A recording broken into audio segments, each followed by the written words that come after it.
देखिए BPSC TRE 3.0 paper leak में जिसे आप सभी मास्टरमाइंड समझ रहे हैं, इस मास्टरमाइंड का भी कई ऐसे लोग हैं जो असली खेल के खिलाड़ी हैं। जी हां साथियों, अब जाकर के आप देखने को मिला कि बीपीएससी ने जब उसकी फजीहत होने लगी, चारों तरफ से शिक्षक अभ्यर्थी ही नहीं, शिक्षक समाज जितने भी लोग हैं सभी ने जब बीपीएससी पेपर लीक पर जब बीपीएससी को घेरना शुरू किया, तब ईओयू के सपोर्ट में तमाम जितने भी लोग हैं सभी ने बोलना शुरू किया, तो बीपीएससी का एक अलग ही माहौल बना। और इतने दिनों के बाद पेपर हुई 15 तारीख, ईओयू ने रिपोर्ट जारी कर दिया, उसको बीपीएससी को सूचित भी कर दिया, लेकिन नहीं मानने को कोई तैयार ही नहीं, कहीं से नहीं मानने को। उल्टा कानूनी जो दाव पेच पूरा जानकारी रखने वाले अधिकारी ही एक कानून का जो है कि बात तक उनको पता नहीं कि ईओयू जो जांच कर रही है क्या उसकी जो है वो सॉफ्ट कॉपी या कह लीजिए सबूत जो है कि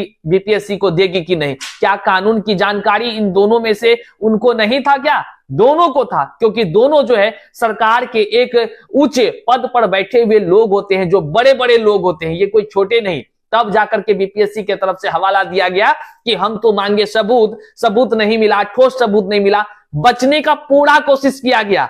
लेकिन आखिरकार जो है कि तमाम शिक्षक अभ्यर्थियों के बदौलत आखिरकार बीपीएससी को टीआरई 3.0 पेपर लीक हुआ, यह मानना पड़ा, और जो है कि टीआरई 3.0 को रद्द कर दिया गया। लेकिन रद्द करने के पीछे असली खेल क्या है वह हम आपको इस वीडियो में बताएंगे। आखिर कौन है वो असली खिलाड़ी और अब क्या होगा उनका, ये तमाम चीजों को हम आज इस वीडियो में चर्चा करने जा रहे हैं। तमाम चीजों को आप जानेंगे और साथ ही साथ जानेंगे कि आखिर परीक्षा होगी तो होगी कब। टीआरई 4.0 की जो आने की संभावना थी, अब उसका क्या होगा, तमाम चीजों पर बात करेंगे। आप वीडियो को अंत तक देखिएगा। उससे पहले नमस्कार, मैं हूं हरे कृष्ण प्रकाश और आप देख रहे हैं साहित्य आजकल। साहित्य आजकल का मतलब ही है वह सच्चाई जो जाननी आपके लिए है बेहद आवश्यक। चैनल पर नए हैं तो सब्सक्राइब कीजिएगा, अपने तमाम साथियों तक इस वीडियो को साझा कर दीजिएगा, क्योंकि सच्चाई से रूबरू होने के लिए साहित्य आजकल हमेशा दृढ़ संकल्पित है और आपको सच्चाई से रूबरू कराने के लिए भी दृढ़ संकल्पित है। साथियों, बीपीएससी टीआरई 3.0 के मामले में आपको पता होगा कि साहित्य आजकल के माध्यम से सबसे पहले आपको बताई गई थी कि पेपर में क्या क्या स्क्रिप्ट लिखा गया। कहने का मतलब साफ है कि टीआरई 3.0 का जब एग्जाम जिस दिन था 15 तारीख, उससे पहले ही 14 तारीख को हमने साफ शब्दों में कह दिया था कि ऐसा होने वाला है, क्योंकि तमाम वो जानकारी जो है कि हमने कम्युनिटी पोस्ट में भी लगा रखा था कि ये सारी बातें हो सकती है कि हो सकती, इसलिए क्योंकि किसी भी प्रकार से बीपीएससी पर टीका टिप्पणी करने के लिए साफ शब्दों में बीपीएससी ने नोटिस जारी कर रखा था ताकि कोई भी शिक्षक अभ्यर्थी जब अन्याय को देखे तो वह बोल ना सके, वो आरोप नहीं लगा सके, वो आवाज नहीं उठा सके। उन्होंने साफ शब्दों में नोटिस जारी कर रखा था, अगर कोई अभ्यर्थी शिक्षक बहाली की प्रक्रिया के आरोप बीपीएससी टीआरई 3.0 एग्जाम को लेकर अगर बीपीएससी पर लगाता है तो उसका बिना साक्ष्य का अगर वो आरोप लगाता है तो उस पर बड़ी कार्रवाई की जाएगी। आपने पढ़ा होगा वो नोटिस को, जो है कि कह लीजिए तो उस नोटिस के बावजूद भी तमाम शिक्षक अभ्यर्थियों ने हिम्मत किया और जो है कि आज यह दिन देखने को आया कि आखिरकार 5 दिन के बाद जो है कि बीपीएससी मानी कि हाँ भाई, शिक्षक बहाली की प्रक्रिया में धांधली हुआ है। पेपर 3 जो था टीआरई 3 का पेपर, वह लीक हुआ है। अब बताइए इतने दिन से किस प्रकार से बचने का पूरा प्रयास किया गया था। हम कहते रहे थे, हम दिखाते रहे, उस दिन से भी बताते रहे कि क्या कुछ हो रहा था खेल। तमाम चीजों को आप सभी जानते हैं, हर शिक्षक अभ्यर्थी इस चीजों से रूबरू है और हम तो फर्जीवाड़े का जो है कि कह भी दिए थे कि फर्जीवाड़े से बच कर रहिएगा, अन्यथा इस बार बचे नहीं जाएंगे, इस बार बख्शे नहीं जाएंगे। आपको विश्वास नहीं है तो देख लीजिए कम्युनिटी पोस्ट जाकर के, और 15 तारीख से एक दिन पहले 14 तारीख को ही हमने लगा रखा था कि इस बार अगर पेपर लीक हुआ तो इस बार बख्शे नहीं जाएंगे। लीजिए प्रमाण आपके सामने है, और 300 से ज्यादा शिक्षक जो अभ्यर्थी ने सोचा कि शिक्षक बहाली की प्रक्रिया में सेंधमारी करके इस बार जो है कि हम सर पर ताज लगा लेंगे बीपीएससी पास शिक्षकों का। तो आज उनके सर पर ऐसा ताज लगा है, उनका गांव समाज हर लोग आज जान चुका है कि कौन ऐसी महिला थी, कौन ऐसी लड़की थी, कौन ऐसा लड़का था और कौन किसका भाई था जो इस खेल में, सोल्वर गैंग के खेल में शामिल होकर के शिक्षक बनने का ताज लेने वाला था। योग्य शिक्षक अभ्यर्थियों को धोखा देने वाले आज जेल में बैठ करके वहां पे शिक्षक बनने के जगह अपराधी बनकर बैठे हुए हैं। तमाम आप शिक्षक अभ्यर्थी इस बात को जानते हैं किस प्रकार से शिक्षक बहाली की प्रक्रिया में सेंधमारी लगातार हुई है। हर कोई आवाज उठा रहा है। आज से अगर पहले की बात करें तो टीआरई 1, टीआरई 2 में जिस प्रकार से धांधली हुई है, जिस प्रकार से धांधली हुई, कोई आरोप नहीं लगा रहे हैं, ना ही मेरा कोई इरादा है टीका टिप्पणी करने का, लेकिन सच्चाई है जो उसको बयां करना भी हमारा कर्तव्य है और आप तमाम शिक्षक अभ्यर्थियों का भी कर्तव्य है कि उस सच्चाई को जन जन तक पहुंचाना। याद कीजिए बीपीएससी टीआरई 1 में कितने बार संशोधन किया गया। याद कीजिए आप बीपीएससी टीआरई 2.0 में क्या क्या नहीं हुआ, क्या क्या नहीं हुआ। आप थोड़ा याद कीजिए उस दिन को जब परीक्षा सेंटर पर आप बैठे थे, परीक्षा देने के लिए पहुंचे थे, खड़े थे, तब जाकर के आपको सूचना मिलता है कि ट्रेन डिले हो जाता है। क्यों नहीं अब ये सवाल तमाम शिक्षक अभ्यर्थी उठाएंगे। आखिरकार लगातार हमसे भी कह रहे हैं शिक्षक अभ्यर्थी कि सर बीपीएससी टीआरई 2 और टीआरई 1 में भी बड़े व्यापक पैमाने पर फर्जीवाड़ा हुआ है और ईओयू से जांच करने की हर कोई मांग कर रहा है।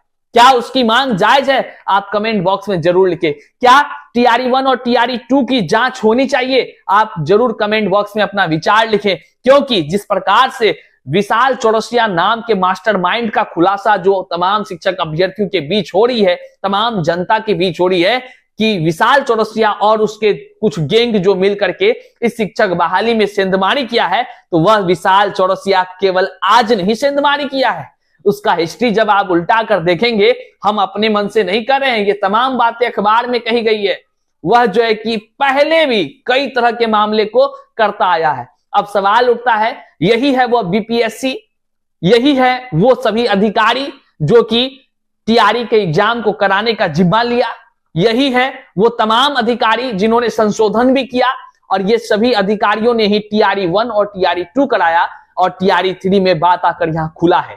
अब जो है कि संदेह के घेरे में जो बीपीएससी के कई अधिकारी हैं, साफ शब्दों में खुले मंच से हम कह रहे हैं कि संदेह के घेरे में कई अधिकारी हैं, बीपीएससी के कई अधिकारी हैं संदेह के घेरे में। ये बात हम ही नहीं बल्कि अखबार भी कह रही है, अखबार भी कह रही है, आप यहां देख लीजिए और याद रखिए एक एक अन्याय करने वाले अधिकारियों का हिसाब होगा। यह बिहार की पावन धरती है जहां से अगर योग्य शिक्षक अभ्यर्थियों ने ठाना है कि हमको शिक्षक बनना है तो बनना है, तो लाख बुजदिल अगर बुजदिली करेगा तब भी वो शिक्षक बनकर रहेगा।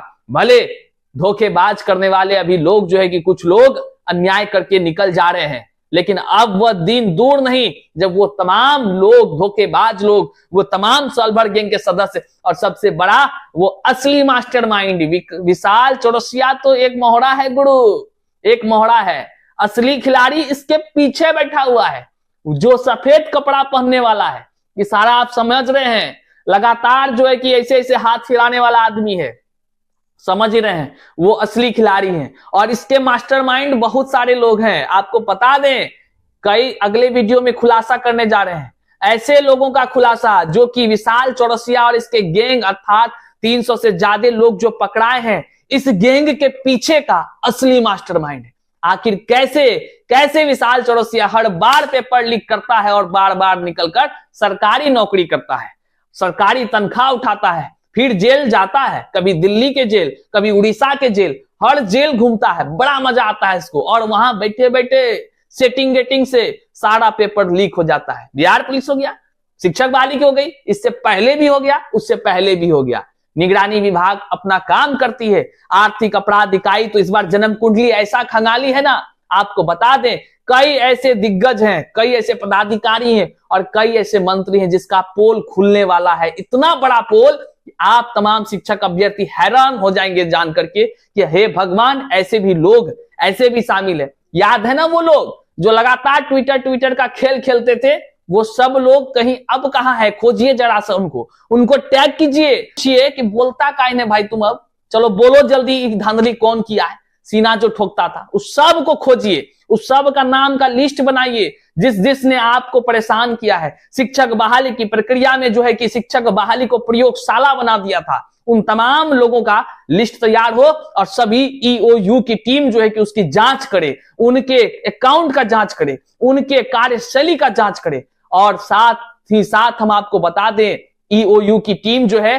अब रिमांड पर ले ली है किसको, जो अभी आपके सामने मास्टरमाइंड है इस गैंग का। धीरे धीरे उस सब जितने चोरवा फर्जी शिक्षक पकड़ाए हैं उस सब को रिमांड पर लिया जाएगा और सबके मुंह पर इलाज किया जाएगा, तब जाके मुंह से बक बक करके बोलना शुरू करेगा। बड़ा बड़ा लोग इसमें जो है कि फंसने जा रहा है। और एफएसएल टीम पता ही होगा, ये फॉरेंसिक लैब की टीम जो है ये इलेक्ट्रॉनिक डिवाइस का जो है कि कुंडली खंगालती है, जो चीज डिलीट हो जाता है ना वो सब चीज रिकवर होता है। इसके माध्यम से एफएसएल टीम जो है लैपटॉप, पेन ड्राइव, जितने भी कह लीजिए जितने भी मेमोरी, फोन, जितने भी चीजें पकड़ाया गया है जो कोहिनूर होटल में कह लीजिए, उस सारा चीज का यहाँ पर अब क्या होगा, जांच होने का जा रहा है। और तब जाकर के जो अधिकारी शामिल होंगे वो सब जाएंगे। और एक चलते चलते बता दें, बीपीएससी के ऑफिस के अंदर के कंप्यूटर, लैपटॉप जो टीआरई 3.0 के एग्जाम कराने में जो लगी हुई थी, उन सभी को ईओयू के द्वारा संरक्षित करके कहा गया है कि सील करके रखिएगा, हमको बहुत मदद मिलेगा जन्म कुंडली खंगालने में। साथियों, अब जो आगामी परीक्षा है यह परीक्षा हाल में होने की संभावना बहुत ही कम है, क्योंकि चुनाव सर पर है और जिस प्रकार से ये धांधली हुआ है बीपीएससी के टीआरई 3.0 में, और अब जो है कि बीपीएससी जो भी आगामी एग्जाम रखेगी वह सोच समझ कर ही रखेगी, इसलिए फिलहाल एग्जाम होने की संभावना बहुत ही कम है। यदि एग्जाम का डेट पड़ता भी है तो शिक्षक अभ्यर्थियों के मन में लगातार संदेह होगा कि आखिर जब 15 तारीख का एग्जाम का पेपर लीक हो सकता है तो 16 तारीख का एग्जाम जो पोस्टपोन किया गया था कहीं उसका भी पेपर ना लीक हो गया हो, तो तमाम शिक्षक अभ्यर्थियों को बीपीएससी किस प्रकार भरोसा देगी।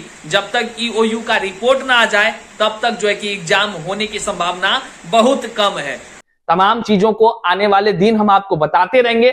चैनल पर नए हैं तो सब्सक्राइब कीजिएगा, अपने तमाम साथियों तक साझा कीजिएगा। लेकिन एक बात तो जरूर कहेंगे, टीआरई 1 और टीआरई 2 की जांच के लिए लगातार आवाज उठाते रहिएगा। छात्र एकता जिंदाबाद था, जिंदाबाद है और जिंदाबाद रहेगा।